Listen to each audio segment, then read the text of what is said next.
பேரன்பு வாய்ந்த power of God YouTube சேனலில் நண்பர்களே, அன்பர்களே, வாடிக்கையாளர்களே, அவளோடு இந்த நேரம் எப்பொழுது வரும் தந்தை அவருடைய வார்த்தைகளை கேட்போம் என்று ஆவலோடு இருப்பவர்களே, இதனை வளனாருக்கு புனித சூசியப்பருக்கு ஒப்பு கொடுத்திருக்கிறார். இதை பற்றி நினைத்து கொண்டு இருக்கின்ற சமயத்தில் அன்பார்ந்தவர்களே, எங்களுடைய கல்லூரியில் நீங்கள் நுழைஞ்சிங்கன்னா கேட்டில் நுழைஞ்ச உடனே கொஞ்சம் மேலே பார்த்தீங்கன்னு சொன்னால் அந்த மியூசியத்துக்கு மேலே வளனாருடைய ஸ்டாச்சு, அதனுடைய சிறுபம்மா, புனித சூசியப்பருடைய சிறுபம்மா. நம்முடைய முன்னவர்கள் எப்படி இதனை நினைத்து பார்த்து கல்லூரியில் வந்த உடனே இந்த கல்லூரியில் நுழைகிறவர்களுக்கெல்லாம் அவருடைய ஆசீர்வாதம் நிச்சயமாக இருக்கும் என்பதனுடைய அடையாளமாக அவருடைய திரு உருவத்தை நல்ல உயரத்திலே வைத்து கடந்த 100 ஆண்டுகளுக்கு மேலாக இந்த இடத்துல இருந்து போவோரையும் வருவோரையும் பாதுகாத்து கொண்டு இருக்கின்ற அவருடைய அரவணைப்பில் இந்த கல்லூரி நடக்கிறது.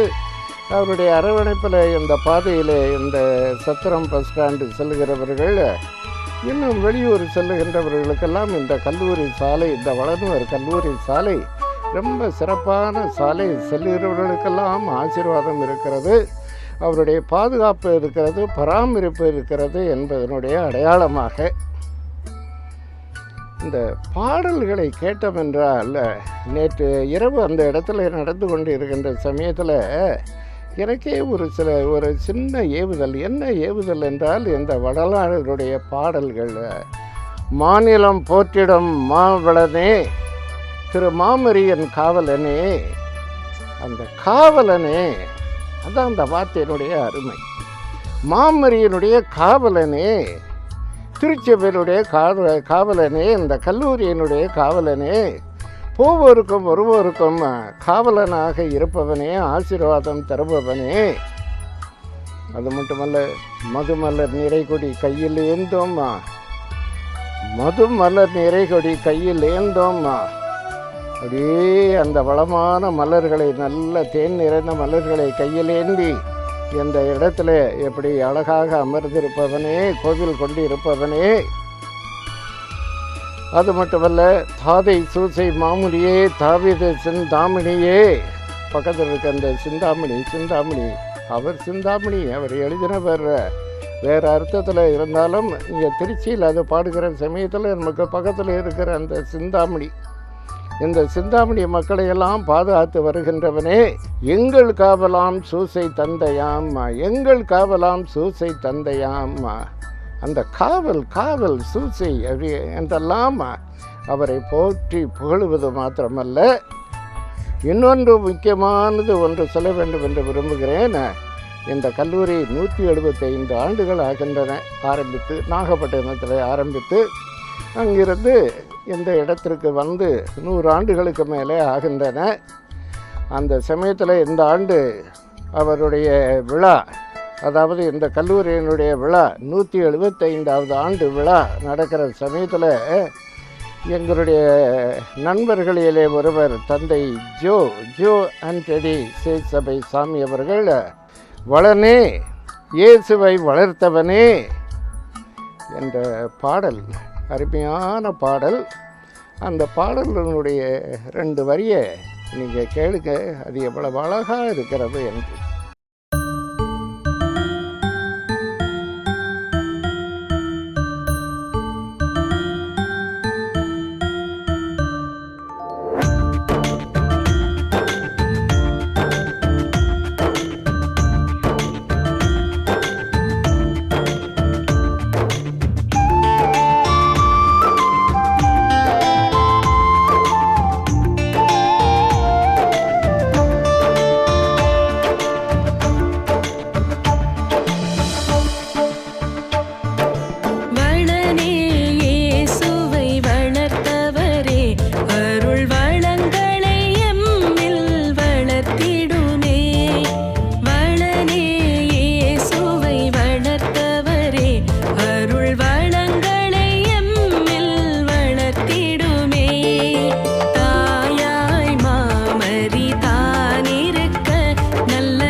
இப்படியெல்லாம் அவரை போற்றி போற்றி போற்றி புகழுகின்ற சமயத்தில் எனக்கு என்ன தோன்றுகிறது, இது ஏன் அவருக்கு இவ்வளவு புகழும் போற்றுதலும், ஏன் அவரை இந்த ஆண்டில் நம்ம திருச்சபைக்கு பாதுகாவலராக, இயற்கைக்கு பாதுகாவலராக எடுத்திருக்கிறோம் என்றால், 150 ஆண்டுகளுக்கு முன்னதாக, அதாவது 1870வது ஆண்டு, அப்போது இருந்த பாப்பரசர் 9வது பத்திநாதர் அவரை திருச்சபையினுடைய பாதுகாவலர் என்று ஒரு ஆவணம் நமக்கு தந்திருக்கிறார். 150 ஆண்டுகளுக்கு முன்னதாக அவர் திருச்சபையினுடைய பாதுகாவலராக அந்த சமயத்தில் திருச்சபைக்கு என்ன கஷ்டங்கள் இருந்தனவோ அந்த கஷ்டங்களிலிருந்து திருச்சபை அவர் பாதுகாக்க வேண்டும் என்று வளனாருக்கு, இந்த சூசியப்பருக்கு, அந்த ஜோசப்புவுக்கு அவர் பாதுகாவலர், திருச்சபையினுடைய பாதுகாவலர் என்று ஏற்படுத்திய அந்த ஆவணம் நமக்கு தரப்பட்டு 150 ஆண்டுகள் ஆகின்றன.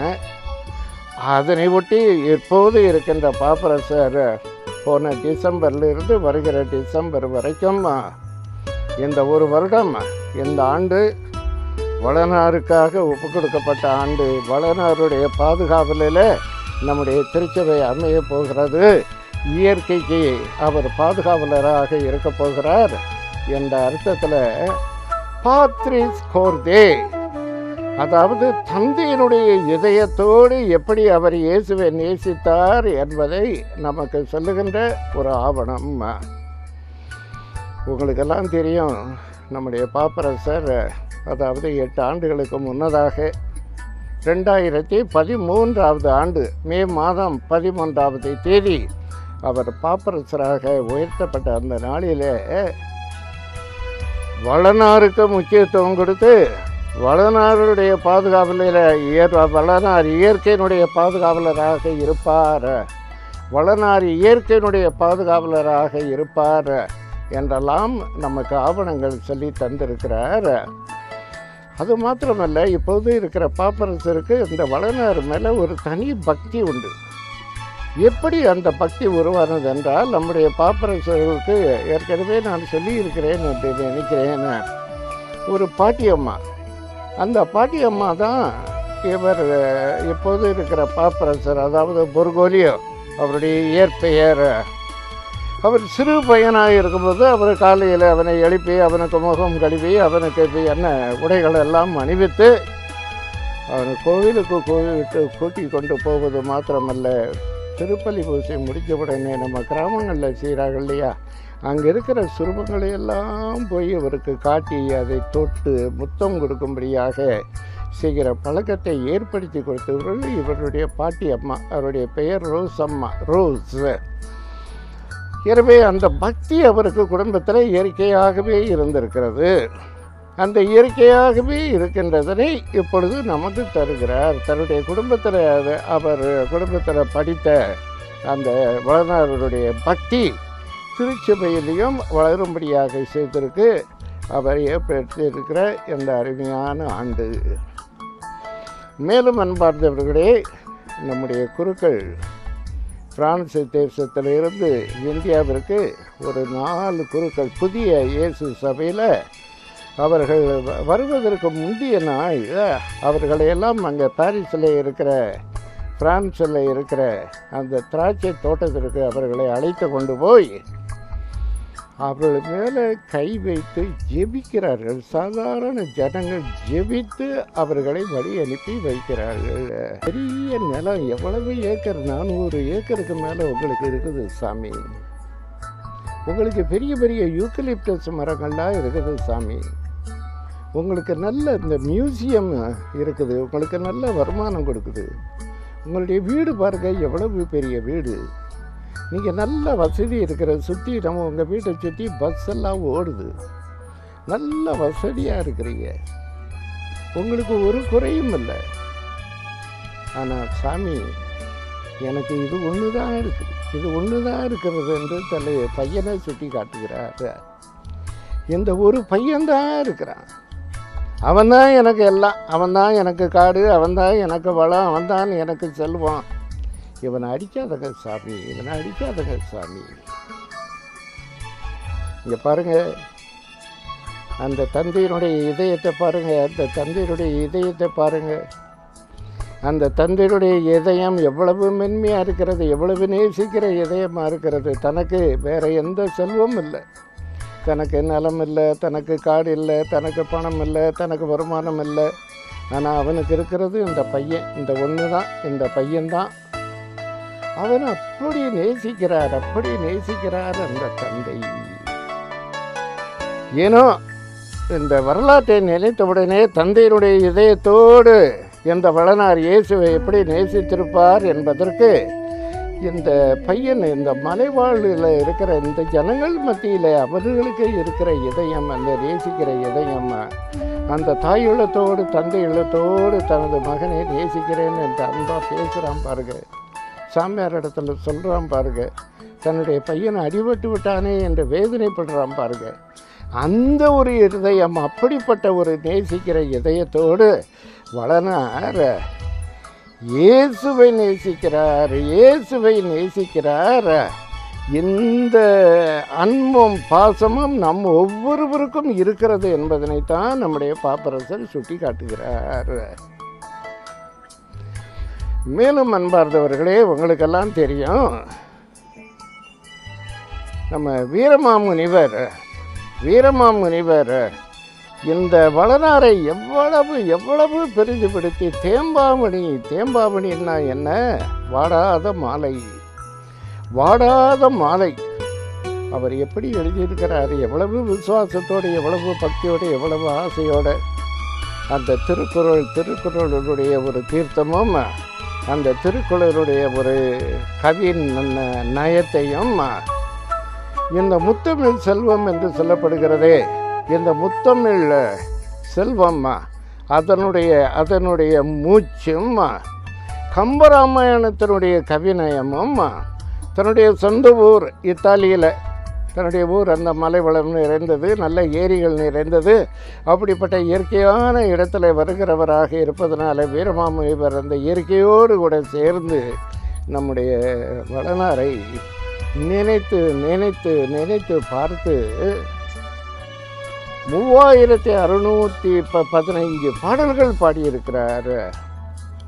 நமக்கே வியப்பாக இருக்கிறது. 3615 பாடல்கள் நினைத்து பாடியிருக்கிறார் பாருங்க. எங்கே இருந்து பாடினார்? இங்கே நம்ம இப்போ இருக்கிற திருச்சிராப்பள்ளியிலிருந்து 20 மைல் தூரத்தில் இருக்கிற அந்த ஆவூர்லேயும், இன்னும் இந்த பகுதி தஞ்சாவூர் பகுதியில் இருக்கிற அந்த அவருடைய ஆலயம் இருக்கின்ற அந்த கோனான் குப்பம், இன்னும் இப்படிப்பட்ட சின்ன இடங்களில் இருந்து இந்த வளனாருக்கு இவ்வளவு பெரிய பாடல்கள் பாடியிருக்கிறாரு பாருங்க. பேப்பர் இல்லாத காலத்தில், நம்மை போல எழுதுவதற்கு வசதி இல்லாத காலத்தில், மின்சாரம் இல்லாத காலத்தில் வளனாரை நினைத்து போற்றி புகழ்ந்து அவர் பாடுவதை எல்லாம் நினைத்து பார்த்து, இந்த வளங்களோடு இப்படிப்பட்ட இயற்கையோடு கூட சேர்ந்து அவரை போற்றி புகழ்ந்து நாம் அவரை நன்றி செலுத்துவதற்காக ஏற்பட்ட மாதம் இந்த மாதம். நான் இப்பொழுது உங்களுக்கு சொல்லிக்கொண்டு இருக்கின்ற சமயத்திலே ஒரு சின்ன வரலாறு என்னுடைய மனதில் படுகிறது. இங்கிலாந்தில் ஒரு குதிரை, நீங்கள் கேள்விப்பட்டிருப்பீர்கள் அல்லது பத்திரிகையில் வாசித்திருப்பீர்கள். அந்த குதிரையினுடைய பெயர் செக்ரட்டேரியட். அந்த குதிரை பேர் செக்ரட்டேரியட்.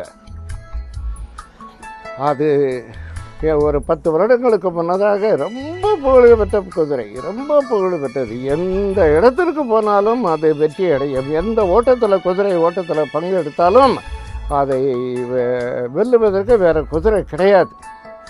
எனவே இங்கிலாந்தில் இருக்கிற ஜனங்கள் அந்த குதிரையை ரொம்ப நேசித்தார்கள். ஏனென்றால் அவ்வளவு புகழ் அந்த புகழ் அந்த இங்கிலாந்துக்கு அந்த குதிரையால் கிடைத்தது. எப்படி இயேசுவை நேசித்தாரோ அப்படி நம் ஒவ்வொருவரையும் அன்பு செய்கிறார் என்பதனுடைய ஒரு நாள் தான், இதனை கண்டுபிடிக்கிற நாள் தான் இன்றைய நாள். ஜோசப் என்றாலே, தந்தை என்றாலே தருகிறவர். இந்த தமிழ் வார்த்தை தந்தை என்கிற வார்த்தைக்கு அர்த்தம் என்ன? தந்தை என்றால் தருகிறவர். வளனார் அவர் தந்தை, தருகிற தந்தை. வளர்கின்ற அந்த இயேசுவுக்கு என்ன தேவைப்படுகிறது? வளர்கின்ற இயேசுவுக்கு அன்பு தேவைப்படுகிறது, பாசம் தேவைப்படுகிறது, தந்தையினுடைய அன்பு தேவைப்படுகிறது, தாயினுடைய அன்பை தேவைப்படுகிறது. அதனையெல்லாம் தந்து கொண்டே இருந்தவர். அப்படிப்பட்ட ஒரு நல்லவர். தந்தை என்று சொன்னாலே தருகிறவர், அன்பு தந்து கொண்டே இருக்கின்ற இயேசுவுக்கு அன்பு கொடுத்ததனை போல நாம் ஒவ்வொருவரையும் நேசித்து கொண்டு இருக்கின்ற அப்படிப்பட்ட இதயம் படைத்த அந்த ஒரு நல்ல தந்தை. தந்தை என்றால் பாதுகாவலராக இருப்பவர். அவர் பாருங்க, எத்தனைக்கு பாதுகாவலர். அவர் நல்ல மரணத்துக்கு பாதுகாவலர், நல்ல படிப்புக்கு பாதுகாவலர், நல்ல குடும்பத்திற்கு பாதுகாவலர், திருக்குடும்பத்திற்கு பாதுகாவலர், கல்வி கற்க முடியாதவர்களுக்கு அவர் பாதுகாவலர், கல்வி கற்பிப்பவர்களுக்கு, கல்வி படிக்கின்றவர்களுக்கு, கல்வி சொல்லிக் கொடுக்கின்றவர்களுக்கு அவர் பாதுகாவலராக இருக்கிறார். நல்ல மரணத்திற்கு பாதுகாவலர், தொழிலாளர்களுக்கு பாதுகாவலர், கஷ்டப்படுகிறவர்களுக்கு பாதுகாவலர், பிரச்சனையிலே இருப்பவர்களுக்கு பாதுகாவலர். அவர் எத்தனைக்கு பாதுகாவலராக இருக்கிறார். அப்படிப்பட்ட பாதுகாவல் நம்ம எல்லாருக்கும் இருக்கிறது. வளனார் என்றால் அவர் பாதுகாக்கின்ற, நமக்கு முன்னாலே செல்கிறவர், நமக்கு பின்னாலே இருப்பவர், பக்கத்திலே இருப்பவர். அவர் தன்னுடைய திருக்கரத்தை நம்ம மேலே வைத்து நமக்கு பாதுகாவலராக இருக்கின்ற அப்படிப்பட்ட ஒரு நல்லவர். இந்த தந்தை என்று சொன்னாலே நம்முடைய பாப்பரசர் சொல்லுகிறார், மென்மையான இதயத்தோடு நம்ம எல்லாரையும் இயேசுவை நேசித்தார், அதுபோல் நம்ம எல்லாரையும் நேசிக்கிறவர். தந்தை என்று சொன்னாலே கீழ்ப்படுகிற தந்தை. 7 கருத்துக்கள் சொல்லுவார். அவர் கீழ்ப்படுகிற தந்தை, அவர் ஏற்றுக்கொள்ளுகிற தந்தை. எல்லாம் விளக்கமாக சொல்லுவேன். அந்த தந்தை என்று சொன்னாலே அவர் தைரியமான தந்தை. தந்தை என்று சொன்னாலே உழைக்கின்ற தந்தை, பாடுபட்டு உழைக்கின்ற தந்தை. தந்தை என்று சொன்னாலே விண்ணுலக தந்தையினுடைய சாயலாக இருப்பவர். இப்போது ஒவ்வொரு சின்ன வார்த்தைகளையும் எடுத்து அதனை சிந்தித்து பார்த்தாலே நமக்கு அழகாக தெரியும். இது ஓசேயா 11வது அதிகாரம் 1 வசனத்திலேயே சொல்லப்படுகிறது. நான் எனது மகனை நேசித்தேன், நான் எனது அந்த ஒரே பையன், ஒரே மகனை நான் நேசித்தேன். அவன் இஸ்ராயேலில் குழந்தையாக இருக்கின்ற பொழுதே அவனை கையிலே தூக்கி வளர்த்தேன். அவனுக்கு நடை பயிற்று கொடுத்தேன். நம்ம குடும்பங்களில் ஒரு சின்ன பையன் 8 வயது 7 வயது 8 மாதம் 9 மாதத்தில் அவன் நடக்க முடியவில்லை என்றால் அவனுக்கு ஒரு முக்காலி மாதிரி செய்து அதில் அவன் அதனை பிடித்து கொண்டு நடக்கும்படியாக செய்கிறார் பாருங்கள். வளனார் என்றாலே அவருடைய தொழிலே தச்சு தொழில். தன்னுடைய பையனுக்கு இயேசு பெருமானுக்கு எப்படிப்பட்ட வண்டிகள் எல்லாம் செய்து கொடுத்திருப்பார். அவருக்கு நடக்க சொல்லி கொடுத்தவர், நடை பயிலும்படியாக, நடந்து செல்லும்படியாக, ஓடும்படியாக செய்வதற்கு படித்து கொடுத்தவரே இந்த வளனார் தான். அவனை கையிலே தூக்கி, அவனை மேலே தூக்கி போட்டு விளையாண்டு அவருக்கு மாறி மாறி முத்தம் கொடுத்தவர் இவர் வளனார். அவன் தோளிலிருந்து அவனுக்கு கஷ்டமானவைகளை எல்லாம் எடுத்து, கடினமான காரியங்களை எல்லாம் எடுத்து விலகி விட்டு அவனை நல்ல வழியிலே நடத்தியவர். எல்லாவற்றிற்கும் மேலாக அது சொல்லப்படுகிறது, அவர் குனிந்து அவருக்கு உணவளித்தவர். குனிந்து இயேசு பக்கம் சாய்ந்து தாயுள்ளத்தோட, தாய் எப்படி ஒரு குழந்தைக்கு ஒரு குனிந்து பால் தருவாளோ, தந்தை எப்படி குனிந்து தான் இருக்கிற நிலைமையிலிருந்து நின்று கொண்டுள்ள குனிந்து கைகளிலே உணவுப் பொருட்களை எடுத்து அவரை வாயிலை ஊட்டி சந்திரனையும் விளையாட்டு பொருட்களையும் காட்டி அவனை சாப்பிடும்படியாக செய்து பால் நிறைந்து ஊட்டுகின்ற அப்படிப்பட்ட தந்தையாக இருந்தார். எப்படி அந்த ஓசி ஆகமத்தில் 11வது அதிகாரத்தில் சொல்லப்படுது பாருங்கள், மாதா கருவுற்று இருப்பதாக தெரிகிறது. ஐயோ, இது ஒரு பயங்கரமான நிகழ்ச்சி வளநாடுடைய வாழ்க்கையில். நினைத்து பார்த்து திருமணம் செய்யலாம் என்று சொல்லி ஒரு பெண்ணை ஏற்பாடு செய்தால் அந்த பெண்ணு நல்ல பக்தி உள்ள பெண், எல்லாரும் போற்றி புகழுகின்ற அப்படிப்பட்ட நல்ல பெண் என்று தான் நினைத்து அவர் சரி என்று சொன்னார். ஆனால் இப்போது அந்த பெண் கர்ப்பமாக இருப்பதாக, வயிற்றில் இருக்கிறது, நான் தகப்பன் இல்லையே. இதை நினச்சி பாருங்கள், அவருடைய தலையில் எப்படிப்பட்ட இடி விழுந்தது போல இருந்திருக்கும் என்று. ஆனால் இவர் அனிமேற அந்த பெண்ணை அவமானப்படுத்த விரும்பலை, கல்லால் இருந்து கொல்ல வேண்டும் என்று சொல்லி அவர் விரும்பலை. 4 பேருக்கு அந்த பெண்ணினுடைய நிலவையை பற்றி அவர் கேவலப்படுத்த வேண்டும் என்று சொல்லி அவர் விரும்பலை. தனியாக அவளை ஒதுக்கி வைத்து விட வேண்டும் என்று நினைத்து கொண்டு இருக்கிற சமயத்தில் தந்தை இறைவன் அவருக்கு காட்சி கொடுத்து யோசப்பு, நீ உன்னுடைய மனைவி மரியாதை ஏற்றுக்கொள்ள தயங்காத, கருவுற்றி இருப்பது தூய ஆவியினாலே, கடவுளுடைய சக்தியினால அவர் கருவுற்றி இருக்கிறார்.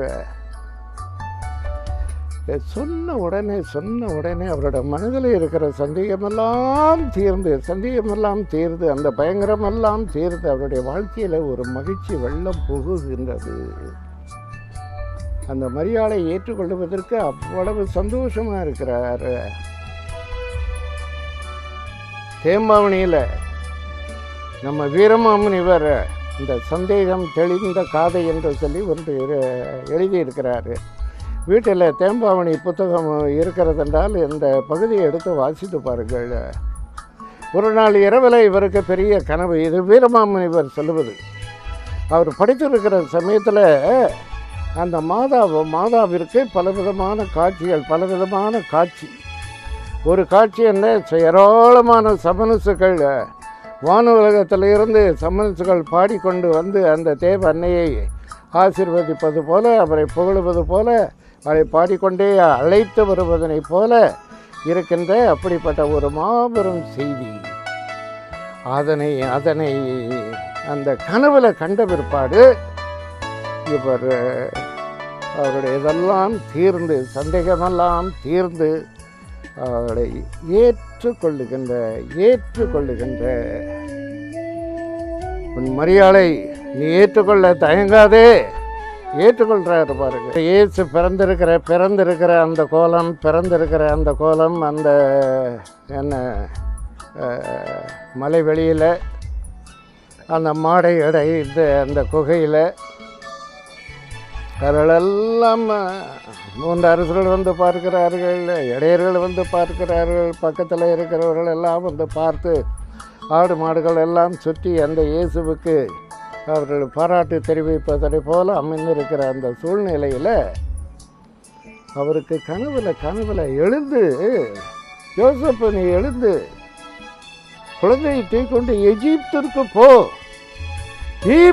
போ என்று சொன்னவுடனே அந்த 600 கிலோமீட்டர் 700 கிலோமீட்டர் தூரமா செல்வதற்கு 1 மாதம் எடுக்கும். தைரியமாக செல்கிறார். அங்கே எகிப்து நாட்டில் இருந்துதானே தன்னுடைய மக்களை எல்லாம் அழைத்தார். அது அடிமைப்படுத்தப்பட்ட நாடு. அப்படிப்பட்ட நாடுக்கு என்று சொன்னாலும் அவர் குழந்தையை தூக்கி கொண்டு மரியாதை கூட்டிக் கொண்டு அந்த இடத்திற்கு செல்லுகின்ற அவருடைய கீழ்ப்படிதல். அங்கே எவ்வளவு நாள் இருந்தார்? ஒருவேளை 1 வருடம் 2 வருடம் அங்கே இருந்திருப்பார். பிறகு சரி, குழந்தையை கொல்லுவதற்காக தேடிக்கொண்டு இருந்த ஏரோது இறந்து போனான். இப்பொழுது நீ உன்னுடைய சொந்த ஊர் நாசரேத்தூருக்கு போ என்று சொன்னால் நாசரேத்தூருக்கு குழந்தையை கூட்டிக் கொண்டு வருகிறார். தன்னுடைய சொந்த வீட்டுக்கு மரியாதையும் அந்த பையன் இயேசுவையும் கூட்டிக் கொண்டு வருகிறார் பாருங்கள். இப்படிப்பட்ட ஒரு கீழ்ப்படிதல் உள்ள அப்படிப்பட்ட ஒரு நல்ல தகப்பன், தைரியமான தகப்பன், துணிச்சலான தகப்பன். ஐயோ, தன்னுடைய இது மனைவிக்கு பேறுகாலத்திற்கு ஒரு நல்ல இடம் கிடைக்கவில்லையே என்று சொல்லி தெரிஞ்ச உடனே அவர் அதைரியப்படலை, மனம் சோர்ந்து போகலை. தைரியமாக சரி, கடவுள் காட்டுவார், வழி காட்டுவார் என்ற ஒரு நம்பிக்கையில் துணிந்து இருக்கின்ற, அது மாத்திரமல்ல உழைக்கின்ற தகப்பன். இதுதான் எனக்கு ரொம்ப பிடிக்குது இந்த வார்த்தை, இஞ்ஞாசியாருடைய வார்த்தை. நம்முடைய தந்தை இறைவன் எப்படி நமக்காக உழைக்கிறார். நம்ம மத்தியானம் சாப்பிடுவதற்கு வேண்டியதெல்லாம் நாம் சம்பாதிக்கிறோம். எல்லாம் அந்த சூரிய வெளிச்சத்திலிருந்து தந்தை இறைவன் உருவாக்குகிறார் பாருங்கள். அதுபோல் உழைக்கிற தகப்பன் தனக்கு இருந்த அவரை பற்றி சொல்லுகிற கிரேக்கத்தில் சொல்லப்படுகிற வார்த்தை டெக்டான். டெக்டான் என்றால் சும்மா அந்த சாதாரண தச்சர்கள் அல்ல, எதையோ ரிப்பேர் பண்ணுறதுக்காக இருக்கிறாருங்க பாருங்கள். அப்படிப்பட்ட தச்சன் இல்லை, இது நல்ல விவரம் தெரிஞ்ச தச்சன், நல்ல காரியங்கள் செய்யக்கூடிய தச்சன், பெரிய பெரிய காரியங்களை எல்லாம் செய்து கொடுக்கக்கூடிய அப்படிப்பட்ட நல்ல தச்சன். வளனார் மாதாவை காப்பாற்றி, இயேசுவை காப்பாற்றி, அந்த இயேசுவுக்கு படிப்பு சொல்லி கொடுத்து, அவருக்கு தன்னுடைய தொழிலை தச்சு தொழிலை சொல்லி கொடுத்து, எல்லாம் இப்படி உழைக்கிற தகப்பன், உழைத்து கொண்டே இருக்கின்ற அப்படிப்பட்ட ஒரு நல்ல தகப்பன். முழுமையாக பாப்பரசர் அவரை பற்றி சொல்லுகிற சமயத்தில் சொல்லுவார், தந்தையருடைய இறக்க சாயலிலே, தந்தையருடைய அந்த சாயலிலே உருவாக்கப்பட்ட அப்படிப்பட்ட ஒரு அற்புதமான மனுஷன், ஒரு நீதிமான, ஒரு நல்லவர், நல்ல ஊரில் பெரும் புகழ் படைத்தவர், மக்களால் நேசிக்கப்பட்டவர். அப்படிப்பட்டவர் நமக்கு பாதுகாவலராக எப்படி இயேசுவுக்கு ஒரு தந்தை கிடைத்தாரோ அப்படிப்பட்ட தந்தை நமக்கு கிடைத்திருக்கிறார், ஆசீர்வாதமாக நமக்கு கிடைத்திருக்கிறார். ஒரு சில காரியங்கள் இயேசு பெருமானுக்கு எப்படி பாதுகாவலராக இருந்தவர், எந்த வயதிலே இறந்தார், வளனார் எந்த வயதிலே இறந்தார் நமக்கு தெரியலை. இயேசு பெருமான் 12 வயது நடக்கும்போது அவர் இருந்தார். ஒரு வேளை 20-25 வயசில் அவர் இறந்திருக்கலாமா. அவர் சாகிற சமயத்தில் மாதாவுக்கு என்ன சொல்லியிருப்பார், எவ்வளவோ வருத்தமாக இருந்திருக்கும். மரியாதை விட்டு செல்லுகிறோமே, இந்த சின்ன பையன் இயேசுவை விட்டு செல்லுகிறோமே, இவருடைய வருகாலத்திற்கு என்ன வசதி இருக்கிறது, என்ன வசதி செய்து கொடுத்திருக்கிறேன்னு என்றெல்லாம் அவருடைய மனதில் வேதனை இருந்திருக்கும். அதெல்லாம் நமக்கு தெரியவில்லை. எல்லாம் மனதில் நினைத்து சிந்தித்து பார்த்தோம் என்றால் ரொம்ப நேர்த்தியாக இருக்கும். அவர் தச்சு தொழிலை தன்னுடைய பையனுக்கு இயேசுவுக்கு எப்படி சொல்லிக் கொடுத்தார், அந்த மக்களது மத்தியிலே அவர் எவ்வளவு பிரகாசமான வாழ்க்கையை நடத்தி கொண்டு வந்தார். ஒரு சில பிரச்சனைகளை, அந்த ஊரில் இருக்கிற பிரச்சனைகளை 4 பேரோடு உட்கார்ந்து எப்படி அவர் தீர்த்திருப்பார். ஏனென்றால் அப்படிப்பட்ட ஒரு நல்ல குடும்பம் அந்த இயேசுனுடைய குடும்பம், இந்த வளனாருடைய குடும்பமா. எல்லாம் நினைத்து பார்க்க இப்படிப்பட்ட நமக்கு நல்லா இருக்குது பாருங்க. அன்பார்ந்தவர்களே, இந்த வளனாரிடத்தில் என்னுடைய மனதில் என்ன படுகிறது, இப்போ நமக்கெல்லாம் தேர்தல் நடக்கப் போகிறது. இந்த 6ஆம் தேதி, ஏப்ரல் மாதம் 6ஆம் தேதி இந்த வளனாருக்கு நீ அங்கே பெத்லஹேமுக்கு போகணும், பெயரை பதிவு செய்து கொள்ள நீ பெத்லஹேமுக்கு போகணும் என்று சொன்ன உடனே அந்த பெத்லஹேமுக்கு மாதாவை கூட்டிக்கிட்டு வர்றாரு பாருங்க. கஷ்டமான சூழ்நிலையில் வர்றாரு பாருங்க. அதுபோல் நமக்கு என்ன கஷ்டங்கள் இருந்தாலும் எல்லாரும் போய் ஓட்டு போடணும். எப்படி வளனார் நல்ல நீதிமானாக இருந்தாரோ அதுபோல் நம்ம எல்லாரும் நல்ல நீதியோடு நடக்க தெரியணும். நம்ம ஓட்டை பணத்துக்கு வித்துறக்கூடாது. நம்ம வியாபாரத்துக்கு அல்ல, நம்ம வியாபாரம் செய்கிறவர்கள் அல்ல. நம்ம எல்லாம் நல்ல குடும்பத்தில் பிறந்து நம்ம வளருகிறவர்கள். நமக்கென்று இருக்கிற ஓட்டு உரிமையை நம்ம வியாபாரமாக்கி விடக்கூடாது. நாம் யாருக்கு, நல்லவர்களுக்கு எப்படி நமக்கு நல்ல ஆட்சி அமையணும், தமிழகத்தில் ஆட்சி நல்லா இருக்கணும், இன்னும் வருகிற 5 ஆண்டுகள் 6 ஆண்டுகள் நல்லா சிறப்பாக இருக்கணும், அதுக்கேற்ற ஒரு ஆட்சி அமைய வேண்டும் என்று ஒரு நல்ல தலைவர்களை தேர்ந்தெடுக்கக்கூடிய அந்த ஒரு ஞானம் அந்த வளனாரிடமிருந்து நமக்கு கிடைக்கும்படியாக அவரிடத்தில் ஜெபிக்கிறோம், மன்றாடுகிறோம். இன்னொன்று, இந்த எத்தனையோ புனிதர்கள் இருக்கிறார்கள், எத்தனை புனிதர்கள் இருக்கிறார்கள். இந்த புனிதர்களுக்கு எல்லாம் இருக்கிற எல்லாரும் நமக்கு பாதுகாவல் தான். எல்லாரும் அந்தோனியார் நமக்கு பாதுகாவல் இல்லையா? இஞ்ஞாசியார் பாதுகாவலில் இல்லையா? ஏன் இவரை நாம் பாதுகாவலர், தனிப்பட்ட பாதுகாவலர் என்று சொல்கிறோம் என்றால், இவர் பாதுகாத்தவர் இயேசு பெருமானை, தந்தை இறைவனுடைய மகன், அந்த ஒரே மகனையே பாதுகாத்த பெருமை இவருக்கு இருக்கிறது. அதனை போல இவர் நம்மை பாதுகாக்கணும்.